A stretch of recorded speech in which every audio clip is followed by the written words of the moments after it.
Right, very good. We'll dive in, and I'll send you the deck as well after the call. But yeah, so I'm Roy. I run Malmö Group and the Investment Hub. And we're with Steven today, who runs WerkBench. Very interesting opportunity. So I wanted to bring that forward to everyone. And we'll take questions during the call. So if you want to just unmute yourselves or write in the chat, we can answer them on the fly. You want to introduce yourself, Steven?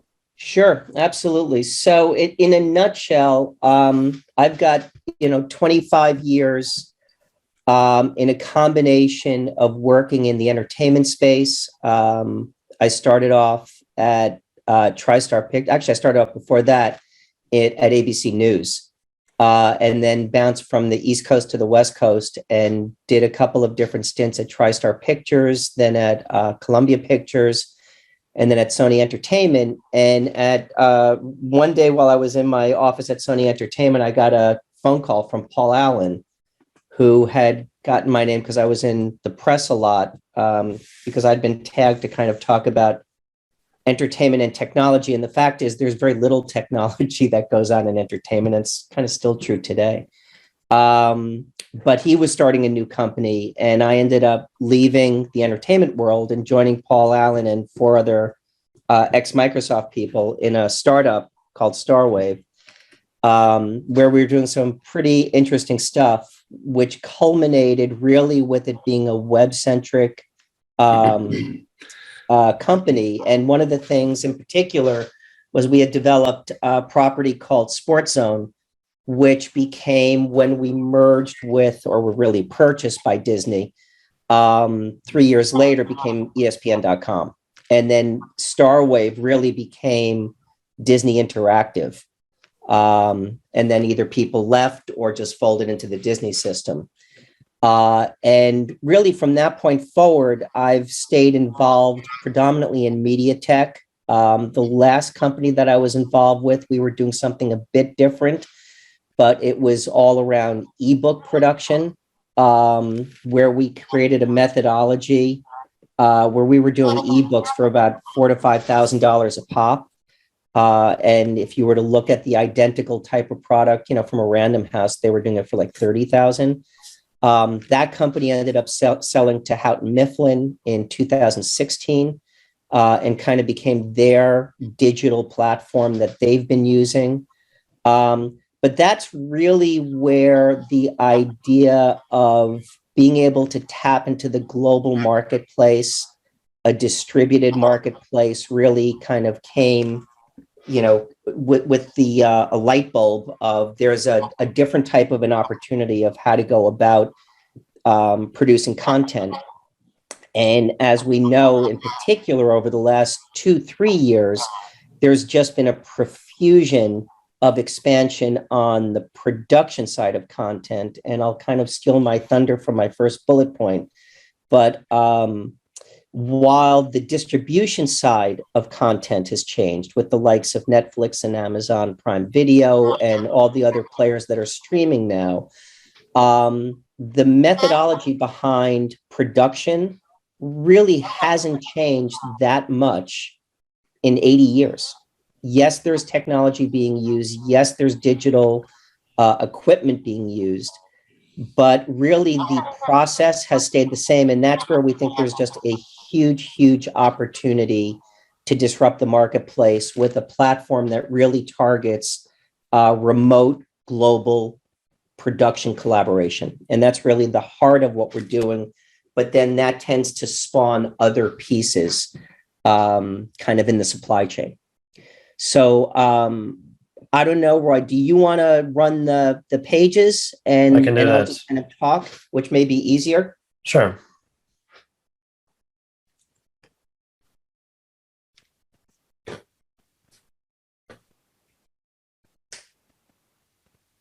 So Can you see? Yep.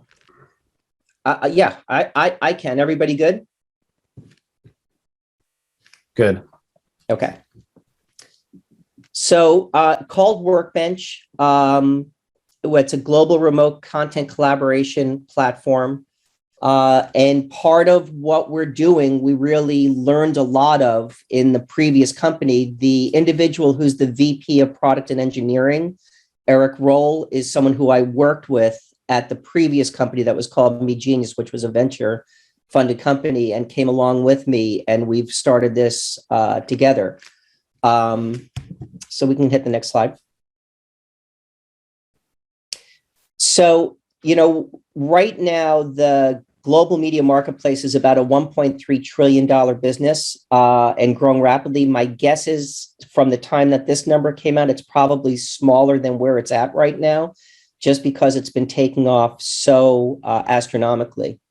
But as I said, while the digital distribution side has gone through these momentous changes, the methods for production have not. And really one of the biggest problems is the friction that occurs in kind of the analog human to human collaboration. And there are so many different tools that can be deployed that, that get rid of the friction that's changed. And we believe that there's an opportunity to be a leader in that space because of the background of the group and because of the understanding of the supply chain and where we can affect the different pieces have changed. Next. Mm-hmm. So it's interesting. Jerome Powell this morning just came out in, I guess, a speech he was making yesterday, kind of with the same line that I've got right here. The essence of it being that the world is never going to go back to a pre-pandemic mode of work, and that remote in particular will become more and more of a common staple throughout many industries. The media industries really lend themselves pretty well to remote capability. Again, the problem is that the way that the traditional production process works, it's been a very human to human process. Which has been disrupted, and there really aren't the tools yet to kind of bring it all together. But the idea of companies spread out all over the globe becoming part of productions is really part and parcel of this concept. And, we've been working with people from all over the US, all over Canada, all over Western and Eastern Europe, parts of Asia on, our internal projects. And then the same is true pretty much for any company that's in the production space. It requires a globally distributed workforce. So now the idea is to integrate a collaboration capability between the people so that in essence, what we're doing is we are looking at the supply chain that exists and basically, in essence, we're kind of copying that on a digital platform. So with all the profusion of distribution, the next obvious target, because there's going to be fallout, you can't have, 50 different OTT distribution services all trying to get people to sign up for $12, $15, $20 a month. The next obvious target and requirement is going to be efficiency, scalability, and globalism. And what we're really doing is we're creating a marketplace for collaborative remote production. May I add something? Sure. In the next obvious targets, I think will be customized content. You're spot on. Say again? Spot on. What we call that, and that's, so if you look at the last two words on this, affinity distribution, the concept of affinity distribution is exactly about customized content. You are spot on. Yep, 100%. Couldn't agree more. So WerkBench as a platform, scalable, technology enabled. We're using a custom SaaS model. So the idea is that you can sign on whether you're an individual, you can sign on if you're one of the large media companies to use it as an infrastructure tool. There will be paying customers. And then we also have, because we feel that there's a huge opportunity in this space, a revenue share model for non-paying customers, where in essence, what we do is we control the distribution, and it's a rev share, but it allows both the corporate world and the non-corporate world to become part of this. And that was really one of the key lessons that we learned in our previous company, that a lot of the content creators were not coming from the traditional places that you would expect. And we just think there's a huge opportunity there. And over time, it becomes a preeminent marketplace between creators, producers, and then eventually, and to your point, between the creators and producers and then to the consumer. And that's where you close the loop. And it's all around customized content that uses AI and other things to really create better affinity types of distribution. So we increase the efficiency and the efficacy, and the real core focus is by reducing friction among the different user groups. And part of what we've done over the last year is we've interviewed probably 150 different people in every aspect of media creation, through production, through post-production, to really plot out the entire supply chain and then have the individual workflows so that what we're doing on the platform side emulates what happens in the real world. Our real proprietary piece where we think that there's a huge opportunities on the AI side.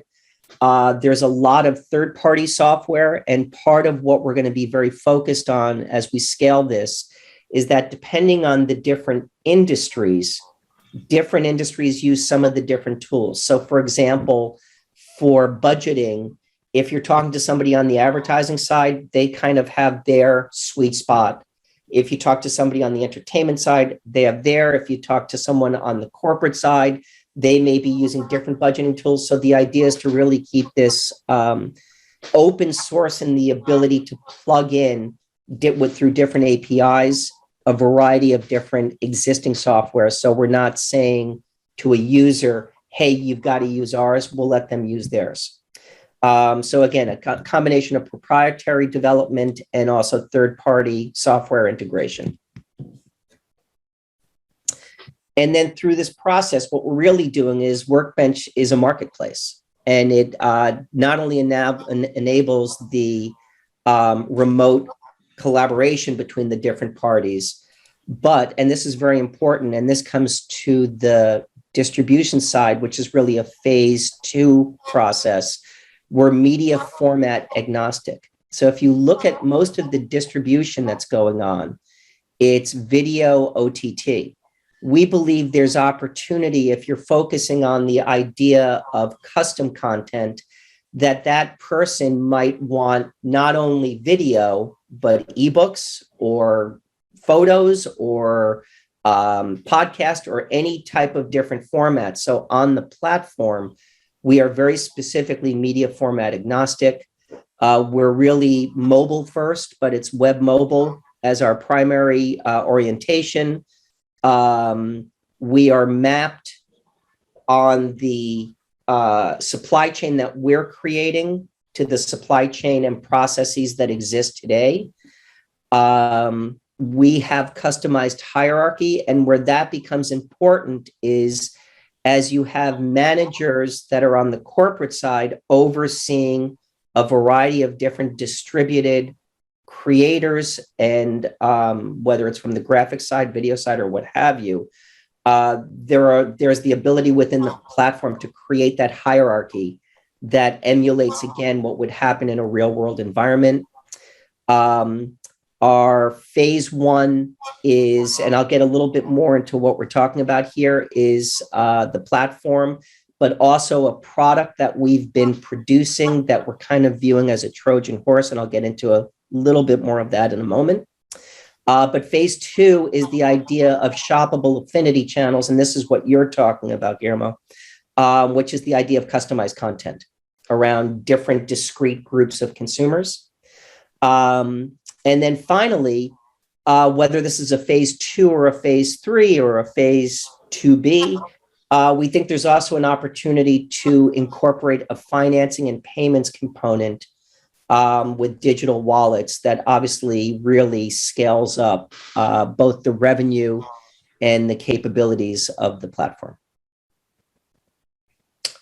So if you look at what the different areas that we're hitting that emulate what a studio would look like, we have everything that goes from a virtual writer's room, where it covers everything from strategy, if you're on the advertising side, or the corporate side, to scripting with multiple parties, studio notes that can be given real time between management and the writers, data that can be accessed direct online, white papers, the same thing. We have document upload and share. Again, that's one of the pieces where if someone's using a particular software already, that can be integrated into this quite easily. But that can be everything from contracts to documents to locations, and it's a permissions-based access. Then we have the cloud pre-production, which incorporates scheduling, budgeting, Smart Scout, which is location scouting that uses artificial intelligence and staffing. All of this with real-time communication. And then we move into the cloud post-production side with both graphics and editing and software. And this is something that we're actually using right now on the projects that we're doing on the production side of the business. And then finally, when you're actually in production, there's the ability to stream everything going on with the production from all the cameras into the platform, so that any of the different parties who aren't on set can access that footage while it's going on and give notes real time. So basically the workflow across the media supply chain gets inputted, and the output is distribution delivery to either third-party platforms or over time onto our own Affinity distribution platform.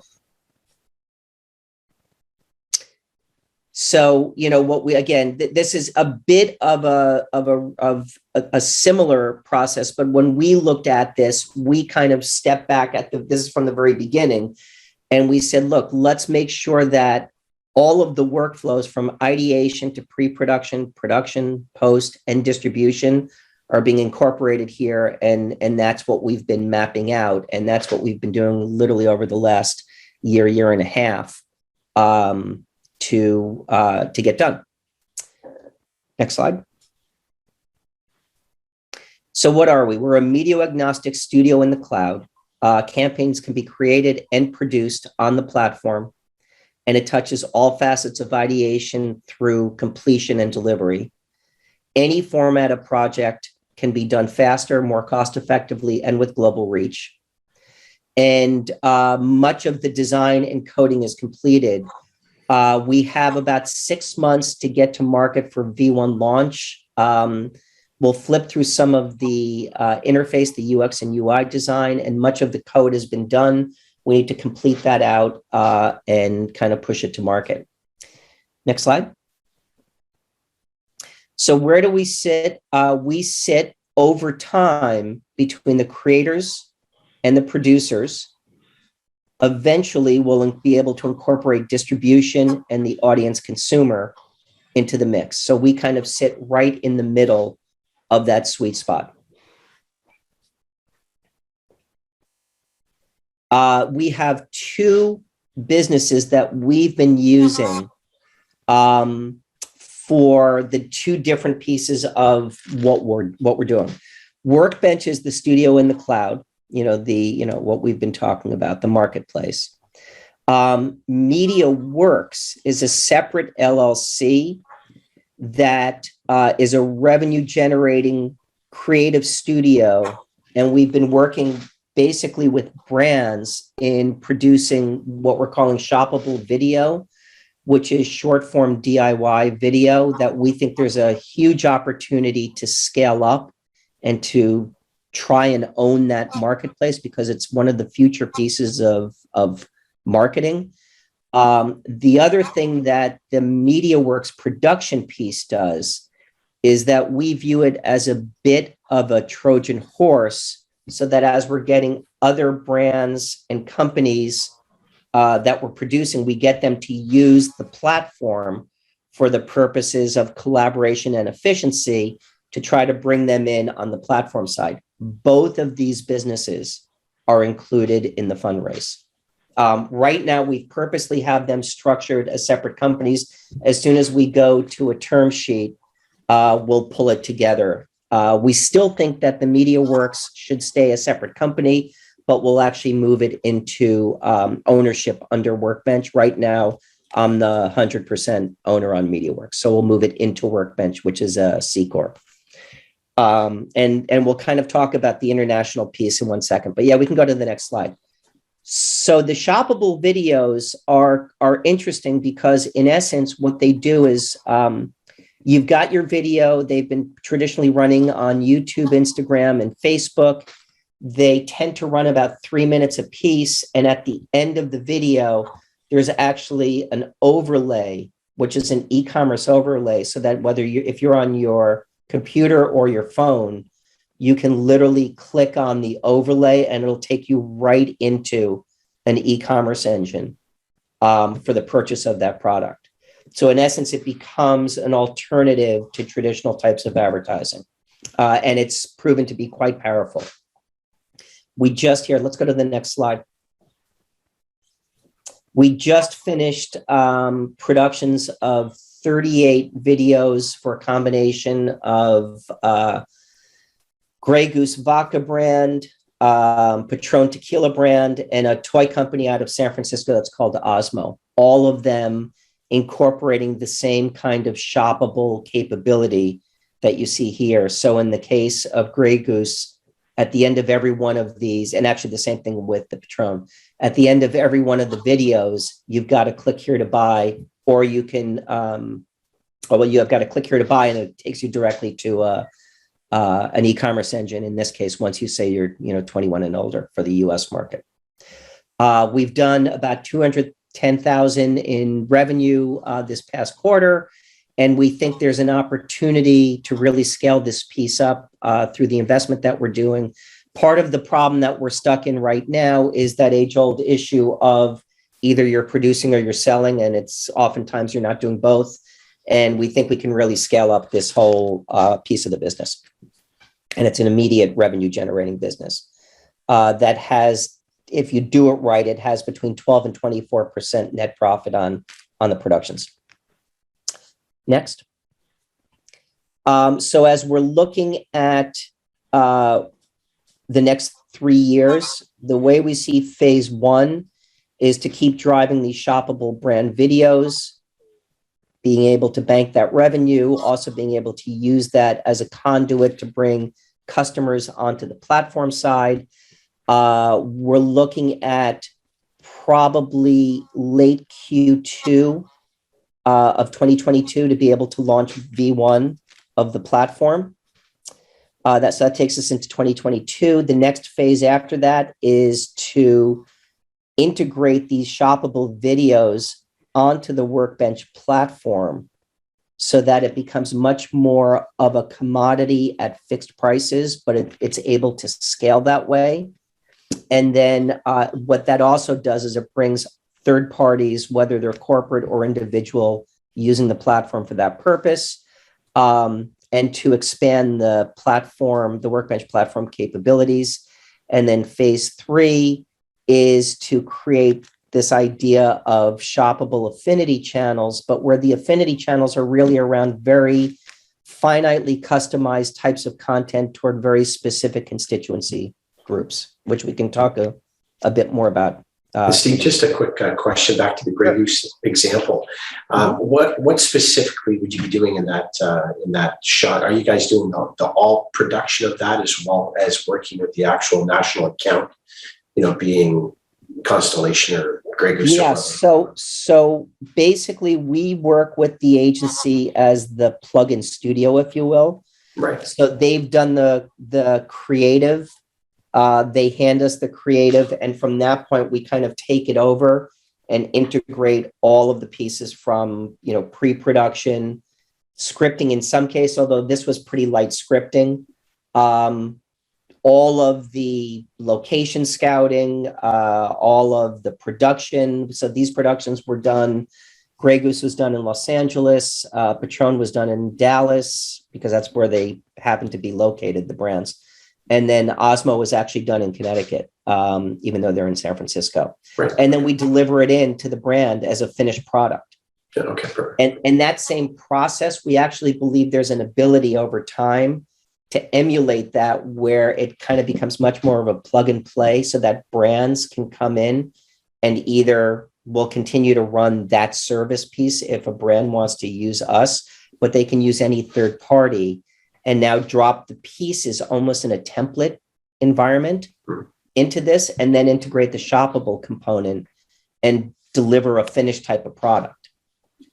And by doing that, we've got the brand now working on the platform, and the idea is to scale up that relationship. Sticky. That's always Sticky, good. sticky. Absolutely good. Thanks. Sticky. Exactly right. And what they're traditionally, they're traditionally like a DIY type of video, do it yourself. Sure. But if you start to think about it, it really applies to almost any industry, whether you think about, anything from Yeti and what they're doing to any kind of, power tool that you can think of, to really across the board. It's a question of being able to scale that up and get in front of the right constituents with the right kind of marketing, Absolutely. Here, let's go to the next slide. So we went through my background, chatted a bit about some of the other folks. We've got Alex, who would come in as the president. We've got Eric, who is the VP of product and engineering. I worked with him at the previous company. We've got a gentleman by the name of Jerry Julian, who has worked predominantly in pharma, but on kind of huge, complex technology integration projects that would be coming on board as the VP of technology. And then our thought really is to use a lot of contract hires and kind of plug in very specific different groups that have very specific technical capability to kind of get to the launch version. So our hope is that I've gone through this a couple times before. Our hope is that we don't have to scale with a large internal staffing capability, that we keep it kind of very tightly managed, but have different plugin pieces, and actually can start to use the platform ourselves for our own build out. So that's how, kind of how we've been doing it. But from my background, did the stint with Paul Allen after being in the studio business for about 8-9 years. I've produced personally about 150 to 200 episodes of a variety of different TV series projects. I've done documentaries. I've worked in news. I've worked in advertising. I've won Emmys and Webbies and Eppies, and it's just a wide variety. I was an executive producer with Warner Brothers under an overall deal. I produced for Disney, Warner Brothers, Sony Entertainment, Fox, Cartoon Network, and a whole bunch of others. And I was a West Coast guy for 24 years, having gone to UCLA and UCLA Film School, and then staying there, and then kind of working in the industry before I said the famous Roberto Duran line, "No mas, I'm out." There's got to be a better way. So, I've been in the New York area for the last 15, 16 years. Let's hit the next slide. On the corporate side, and we're open to any kind of structure. So just for a moment, we have the C Corp that's set up in the US. It's Delaware C Corp. It's WerkBench. It's totally clean right now. Other than me, there's no other investment that's in it. That was established this year. We have the MediaWerks LLC, which is Delaware. We also have a Canada-Quebec corporation, and we have not deployed this yet, but we have Matheson lined up, the law firm in Dublin, to create an Irish corporation. In our thinking, and we are not locked on this, but this is our thinking, is that the smartest structure might be to have the Irish corporation as the parent, and then the US and the Canadian companies as the subsidiary to it. But we can also have the Canadian company as the parent with the other two, or we can have the US company. So depending on which lawyer we've talked to, we've gotten different versions of where we think this should go. So we can kind of structure this from the investment side in any way that we want. Currently, WerkBench Inc. as the Delaware C Corp is being viewed as the vehicle, but again, it's not necessary.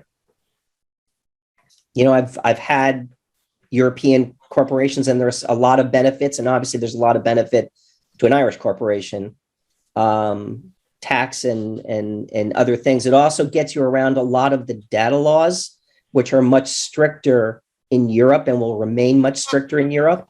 And that really was the original thinking as to why the Irish corp, more than the tax issues, is as being an EU company, you know, kind of that's the highest bar to hit, and everything else kind of is lesser. So we're open to any of those conversations. When we originally started the company, we actually started it as a Finnish OY, which is a limited. And because there was a huge talent pool at the time, but we ended up folding that company and kind of converting, you know, pulling all the assets out, which there really weren't a lot at the time. So everything that's been developed today is sitting with WerkBench, but it's on a piece of paper, so we can kind of move it wherever we need.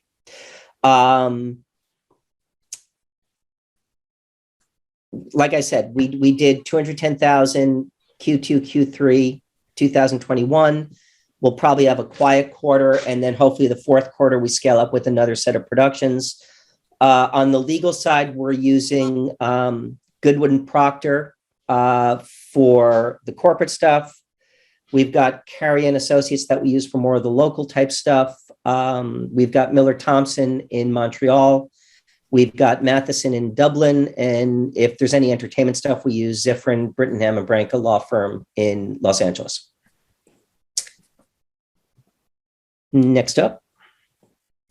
So what we're looking for is a $4 to $5 million raise. The idea is to expand the technical team, to finish off V1 of the platform, to get all the structuring done and kind of locked, to scale up media business development staffing, which we think we can actually do with contract. We've got a really good person lined up actually in the LA market. And we've got a really good person lined up for the New York market, but we'd probably hire them as contractors to begin with. We would very heavily market the shoppable videos and use that to kind of bring people in and start to use the platform. And we've got our primary targets for the immediate corporate management team. And as soon as we raise the funds, we'll bring everybody on board. I personally invested cash funds, and 2 years of sweat equity. We did a PPP low interest loan of $455,000. On the first one, assuming that they accept everything, there's about $15,000 that's not forgiven, that gets paid off at 1% interest. Our goal is to be in the market in mid to later 2022. Depending on how long all of this process takes. Valuations and final raise will hold directly with the different parties. We can do this under a convertible note. We could do it as direct equity, whatever the investment is looking for. And I think the obvious exit here is acquisition by a larger fish. You know, I think that if we do this properly, we're looking at a 3 to 5 year window where there are going to be a lot of interested parties. What's really interesting is as quickly as, and it's funny, you know, I've been around long enough that I remember every venture firm saying, you know, we'll never invest in content, it's a hits-based business. And you look at the venture companies now and they're clamoring to invest in content, but there's not a lot of efficiency yet. I mean, it's really interesting, and there's also a lot of companies, and like, for example, Microsoft immediately comes to mind, that aren't in the space yet. And eventually they will be, or want to be. And they're going to all be looking for acquisitions as to how to get them there quicker. And we think we have a model that's quite interesting, quite innovative, and really covers every facet of content, both, development and production in phase 1, and eventually distribution as well in phase 2.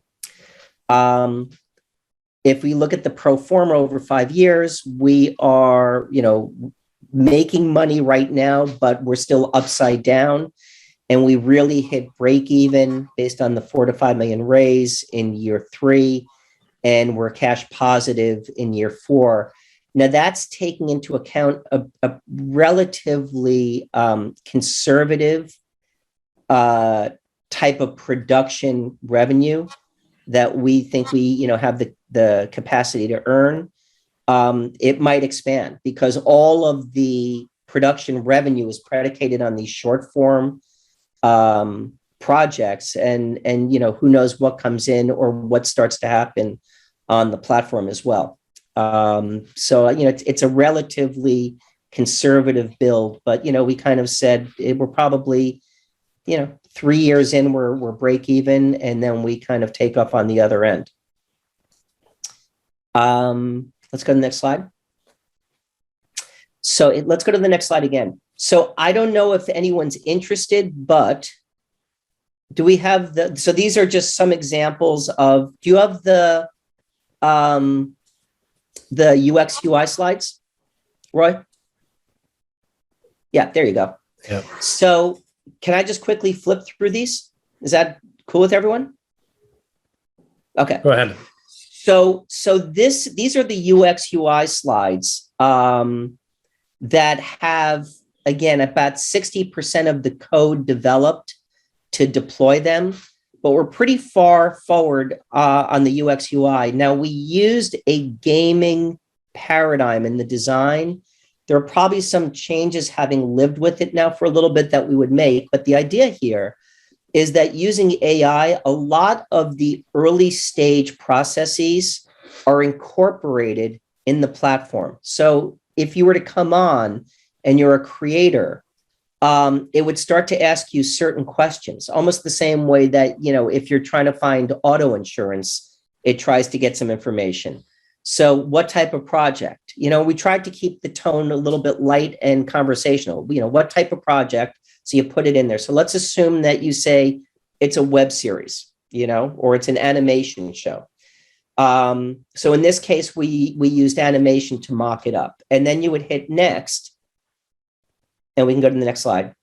And you go a little bit deeper. You do CGI versus 2D. And now it says, okay, an animated short web series. That's great. Do you have a budget? And part of the budgeting process is we actually believe that this is a huge, huge win for most people who have no idea when they're creating something, what it's going to cost them. And that's true on the corporate side, the advertising side, the entertainment side, and the individual side. I can't tell you how many meetings I had as a VP through EVP at the different studios, where someone would come in with a script and you go, what do you think the budget is on this per episode? Because what you created is about 5-6 million and you have 800,000 to work with, So now you get to the next and it says, okay, do you have any any people on the mix that you want included in this? And what you do is, through the query process, you start to build up the assets that you have or don't have. I'm going to the next slide. Again, next slide. The idea here is that you already have a team. And then basically now what it's going to do is you've kind of finished inputting this and it's going to spit out to you, here's your budget range for this type of project. Here's the people you have. Here's who you should have in your mix. So you still need to hire. this person, this person, this person. We can go to the next slide. And then you basically, coming out of that process, have a set of cards, and this is the paradigm that we're not sure we're going to keep with or not.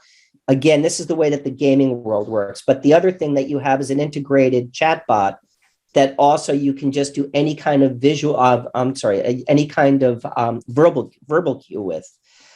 So you would enter the project title, or it would already have the project title if you've given that information.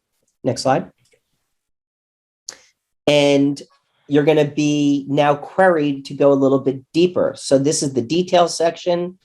The next slide would be the rules section. So that's if you're on the management side and you want to make sure that only your executive producers are receiving all the information, or the finance person is receiving only the budget information. We can go to the next slide.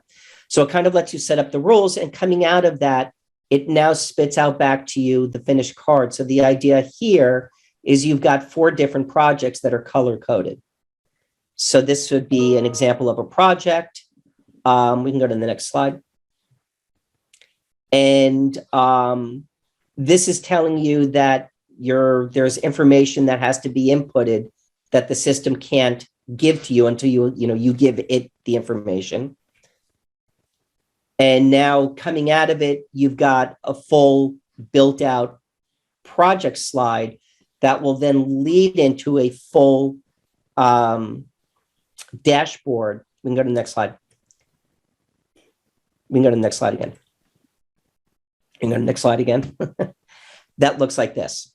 So now you start to build out, here's your team.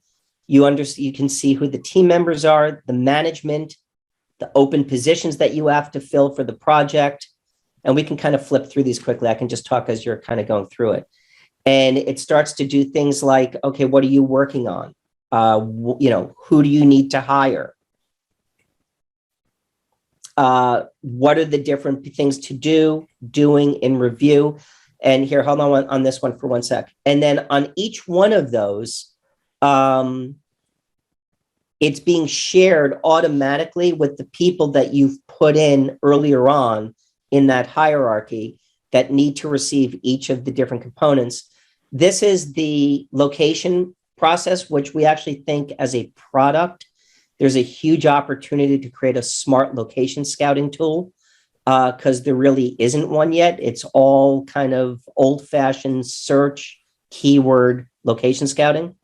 But this would be an example for one of the projects of some of the location scouting for this project that came back. We can go to the next. And now from here, you start to get into the script, access to the script, and then actually your casting process, which can all be done remotely. And not only remotely, but also where you don't have to have the person who's managing it, the casting director, actually there for each of the different first phase casting processes. So this would be a hierarchy that allows third parties to get into and see the scripts. We can go to the next slide. And as you can see, you can sign in and it'll show you the sides, which are the piece for the script and what's being looked for as far as, in this case, it's a narrator. And if you look on the bottom right where it says start recording, what that will do is on a scrolling basis, the script will actually play and there's a voice that's preset. That's the different parts. And then it highlights, for example, this is for the narrator. It highlights where the narrator would do the voiceover.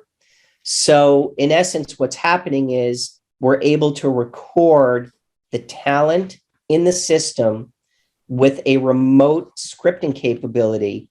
So before you need to start pulling people into a room, you can kind of go through your first, 100 people, which is kind of typically what happens.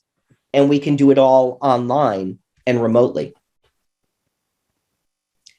And then the other piece that we've been using is, we can get to the next one, is the capability to take what's going. So this is the set that we used in Dallas for Patron. So we were taking the feed from each of the cameras, and the agency, which is in New York, was able to see each of the 3 camera feeds real time and give their notes real time. So if you go to the next slide, that's actually what the agency was seeing, which is integrated right in with that camera that the guy's shooting on right there. And if you go to the next slide, this was the medium shot.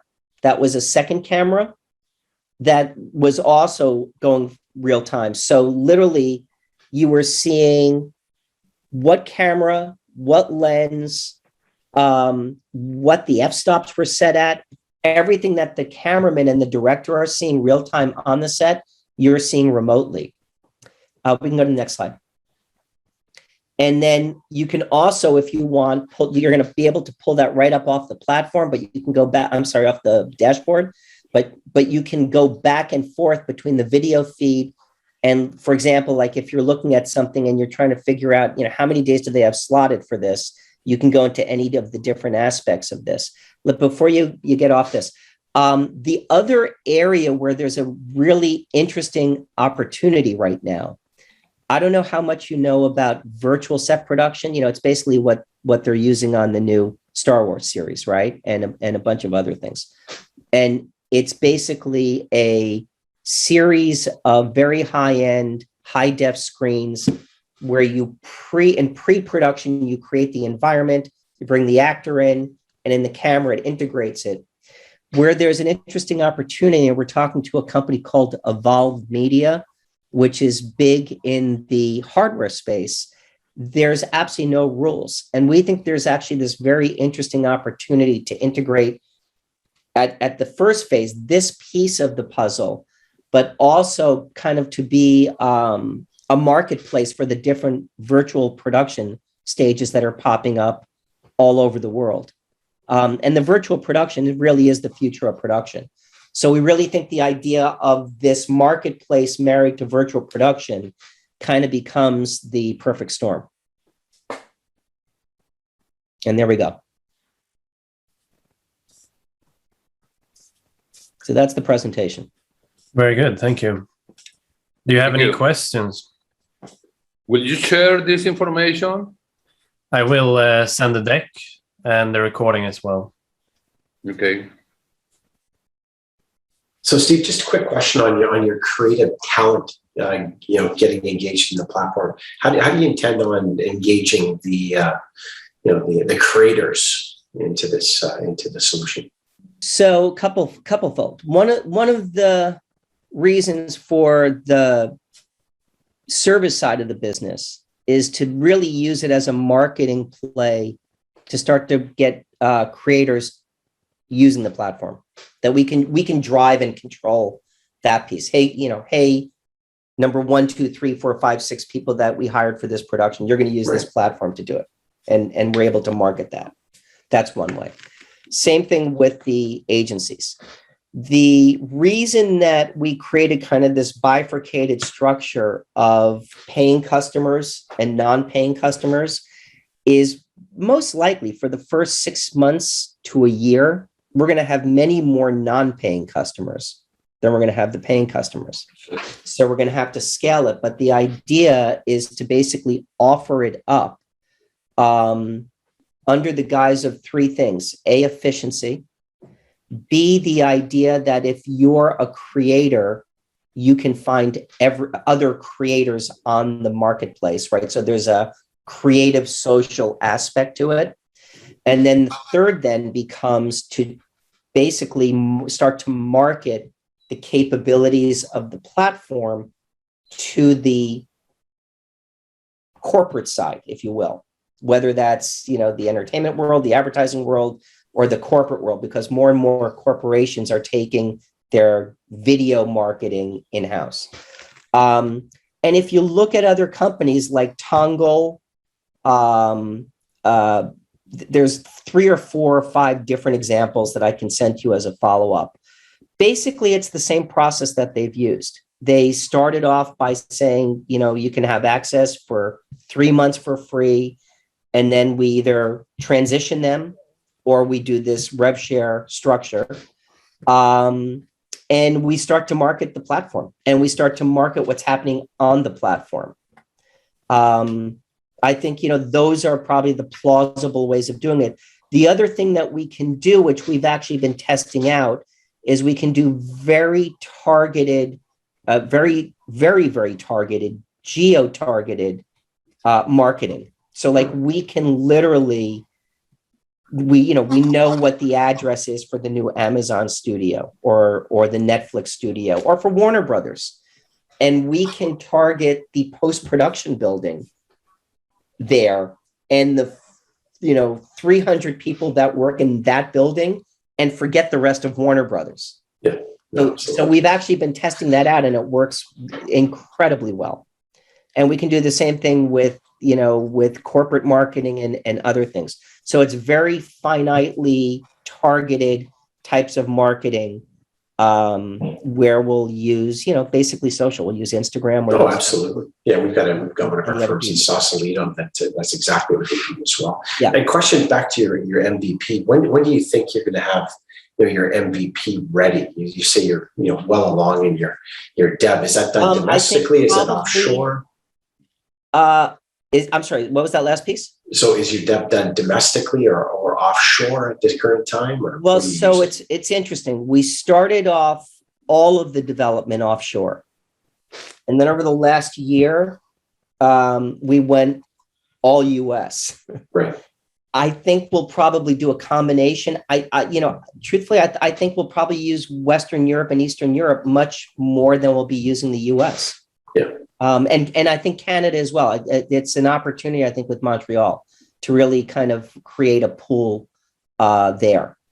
But there's definitely talent, Steve, for sure. Like I take a look at some of our other groups in Europe and certainly out of India as well. If you have boots on the ground there with trusted people, the efficiencies are unbelievable. Like you're talking about maybe a 5x cost difference in North America. 100%.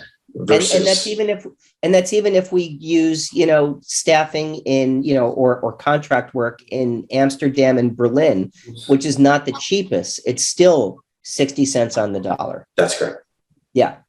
So that's how we started. We kind of got away with it because we had the PPP where we had to do it a certain way. But we're much more bullish on using Europe, Canada. Less so with Asia because you just have huge problems with the time difference and management issues and other things. So, and then as far as the MVP, depending on when we close this round, let's assume, end of September, we're able to close the round. 4 months to get to a rollout with a unique closed group, kind of go through our QA for probably a month, 2 months, 6 months in. And if we can scale it up, depending on, if we do a full fundraise, we can probably scale that up quicker. We have a lot of the code done. We just have to pull everything together. Yeah. And then the AI engine and what have you, much done on that side, or is that more, fundamentally just foundation stuff at this point? It depends. Yeah. It depends, which pieces. There were some pieces that we really focused on where we actually think there's an opportunity to productize it. And that's another answer to your earlier question of how to market this.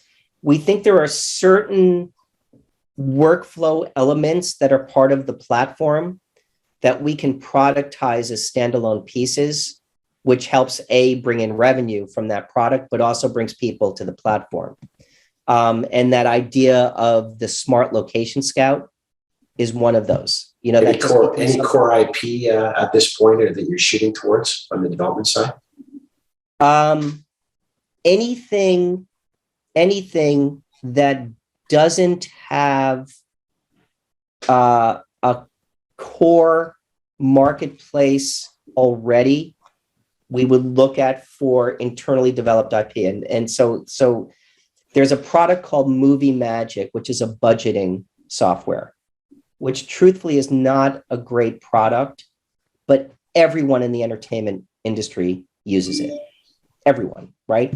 So it would be silly to come out and say, hey, you've got to use something that's not what everybody uses. So that's an example of where we would integrate a third-party product as a plugin.